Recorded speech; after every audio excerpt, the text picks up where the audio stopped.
अस्सलाम वालेकुम दोस्तों, ज़ौक़ उर्दू काविश 23 में हाज़िर खिदमत है। दोस्तों, कल हमने गज़ल को पढ़ा और उसकी माना, उसके मफ़ाहिम, उसके तारीफ़ समझने की कोशिश की। आज दोस्तों मैंने मिसाल के तौर पर समझने के लिए दो गज़लों का इंतख़ाब किया है। एक नासिर काज़मी की है, दूसरा दाग दहलवी की है।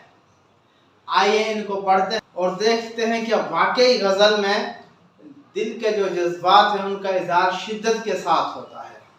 तो दाग दहलवी की पढ़ने की कोशिश करते हैं दोस्तों। कहता है, फिरे राह से वो यहाँ आते आते, अपने महबूब के लिए कह रहे हैं दाग कि वो मेरे यहाँ आते हुए रास्ते से ही वापस लौट गए। अब एक आशिक इंतजार कर रहा है अपने महबूब के आने का और उसका महबूब रास्ते से ही वापस चला जाए, तो इस जज्बे को किस शिद्दत के साथ वो इजहार कर रहे हैं।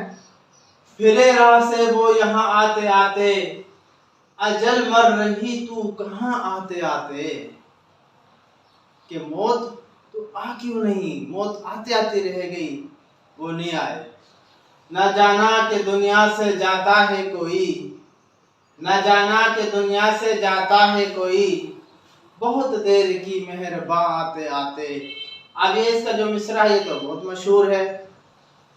सुनाने के काबिल जो थी बात उनको, सुनाने के काबिल जो थी बात उनको, वही रह गई दरमियां आते आते। मेरे आशियां के तो थे 4 दिन के, मेरे आशियां के तो थे 4 दिन के, चमन उड़ गया आंधियां आते आते। नहीं खेले दाग यारों से कह दो, नहीं खेले दाग यारों से कह दो, कि आती है उर्दू जुबां आते आते। तो दोस्तों, जैसे मैंने समझाया था, गजल का पहला शेर जो है मतला होता है और जो कि हम काफिया और हम रदीफ होता है। फिर उसका बाद हर शेर पहले के हम काफिया और हम रदीफ होते हैं। जैसे ये दरमिया, आंधियां, जुबां और आते आते रदीफ है ये। और आखिरी शेर जो है क्या कहलाता है, मतला कहलाता है। और उसमें अपना शायर जो क्या इस्तेमाल करता है, तखल्लुस इस्तेमाल करता है। तो इस किस्म की जो शायरी है उसको हम कहते हैं ये शायरी की सिर्फ गजल से ताल्लुक रखती है। ठीक है, तो ये इसका मतला, ये इसका मक्ता। उसका हर शेर अपना अलग से मफहूम रख रहा है, यानी कि इसका हर शेर अपने तौर पर एक इकाई है। अब नासिर काज़मी की देखते हैं जिंदगी के वाक़यात को वो किस तरह से जो उसके दिल पे गुजरते हैं उनको कैसे बयान करता है। कहता है, ए हम सुखुन वफा का तकाजा है अब यही, ए हम सुखुन वफा का तकाजा है अब यही, मैं अपने हाथ काट लूं तू अपने होंठ सी। किन बेदिलों में फेंक दिया हादसात ने, किन बेदिलों में फेंक दिया हादसात ने, आंखों में जिनके नूर न बातों में ताजगी। और ये हर महफिल की कहानी है दोस्तों, कि हादसात ने ऐसे लोगों में हमें लाके खड़ा कर दिया या हमारे समाज को ऐसा कर दिया है कि आंखों में ना ही आपको कोई खुशी की, उम्मीद की चमक नजर आएगी। उम्मीद अफजा और खुश अफजा बातें करते हैं, बल्कि हर वक्त नाउम्मीद मायूसी की बातें करते हैं। तो उस पस मंजर को कह रहा है कि बेदिलों में फेंक दिया हादसात ने, आंखों में जिनके नूर ना बातों में ताजगी, मीठे थे जिनके फल वो शजर कट कटा गए, मीठे थे जिनके फल वो शजर कट कटा गए, ठंडी थी जिसकी छांव वो दीवार गिर गई। अब इसमें इस्तारा माना इस्तेमाल हुई है, अलमती माना इस्तेमाल हुई है।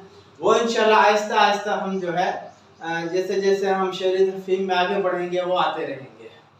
मैं इसलिए बता देता हूँ ये चीज़ें ताकि आपको इन चीज़ों की इम्पोर्टेंस की खबर चलती जाए। नासिर बहुत सी ख्वाहिशें दिल में हैं बेकरार, नासिर बहुत सी ख्वाहिशें दिल में हैं बेकरार, लेकिन कहाँ से लाऊं वो बेफिक्र जिंदगी, लेकिन कहाँ से लाऊं वो बेफिक्र जिंदगी। आप देखें, इसमें भी दिल के जज्बात को इंतहा शिद्दत के साथ बयान किया गया है। और जैसे यही है, ये है, इसमें सिर्फ काफिया है, रदीफ नहीं है। तो इसके पहला शेर जो है वो हम काफिया और हम रदीफ है दोनों मिसरे, जबकि बाद के इनके काफिया ही काफिया है। इसमें रदीफ नहीं है, ये मुरद्दिफ गजल है। जिस गजल में रदीफ नहीं होती उसको हम गैर मुरद्दिफ गजल कहते हैं। तो ये गजल जो है गैर मुरद्दिफ गजल है, ये मुरद्दिफ गजल है। इसमें आते आते ये काफी रदीफ है, ये रदीफ के जिसमें रदीफ हो उसे हम कहते हैं मुरद्दिफ गजल है, और इसमें रदीफ ना हो सिर्फ काफिया हो उसको हम कहेंगे ये गैर मुरद्दिफ गजल है। तो ये इसका मतलब, जिसमें नासिर ने अपना तखल्लुस इस्तेमाल किया, आखिर इसका ये मक्ता। तो गजल का हर शेर अलग-अलग मफ़हूम रखता है। गजल का पहला शेर मतला कहलाता है, गजल का आखिर शेर मक्ता कहलाता है। और दोस्तों इसी तरह ये तो मैंने एक सपोज दिया है, मिसाल दिया है, यहाँ पे इनका मतलब मफ़ाहिम बयान करना मकसूद नहीं था या तशरीह बयान करनी मकसूद नहीं थी। मकसूद यह था कि आपको गज़ल के बारे में, गज़ल की बंदिश के बारे में, गज़ल के तारीफ़ात के बारे में थोड़ा बहुत मज़ीद अच्छे अंदाज से बयान किया जाए।